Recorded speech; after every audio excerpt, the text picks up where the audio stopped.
कोई ठीक नहीं। मेरी माँ मुझे गोद में लेकर के भोजन कराती है तो करता हूँ।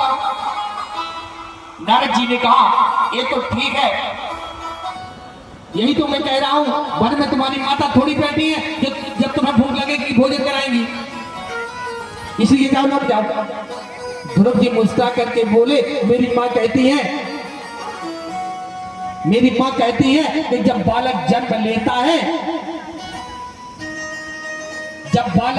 लेता है तो उसके दांत नहीं होते, उसकी दूध की व्यवस्था परमात्मा करता है। बच्चा जन्म लेता है बाद में और मात्र स्तनों में दूध आ जाता है, पहले उस परमात्मा को सबकी चिंता है। जब दांत नहीं थे तो दूध दिया, अब दांत दिए तो वाले की व्यवस्था वही करेंगे। लेकिन आप नाराज नहीं हो सकते, क्योंकि मेरी माँ कहती है एक बार जिनको नारद जी मिल जाए उसको भगवान से मिला करके मानते हैं। आप कैसे नाराज हो? मुझे घर लौटने के लिए कह रहे हैं, आप नाराज नहीं है, कोई पाखंडी है। नारद जी ने दौड़ करके ध्रुव को गले में लगा लिया, कहा बेटा मेरी बात तो सुनो, मैं नारद हूं। ध्रुव जी बोले नहीं, आप नाराज नहीं हो सकते।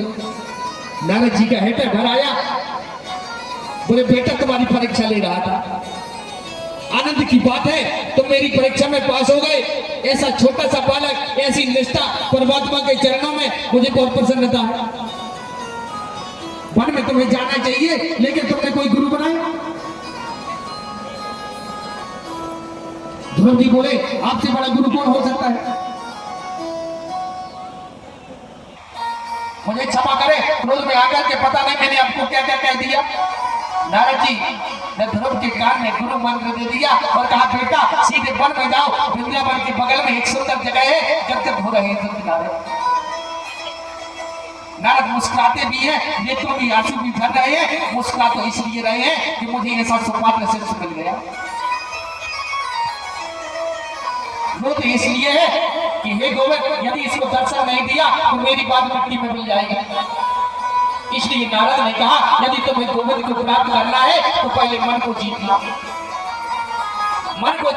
तो पहले रसना को जीतना, मधुबन में जाकर के यमुना स्नान करना, जीभ पर काबू पाना, धीरे धीरे जीभ को बस में करना। बेटा फल खा करके भजन करना, पत्ते खा करके भजन करना। मुझे विश्वास है तुम्हें भगवान जरूर मिलेंगे। कि इतिहास पुराण वेद शास्त्र विधम बिना केवला हेतु की भक्ति उत्पाद एव केवलम। इतिहास पुराण वेद शास्त्र की विधि के बिना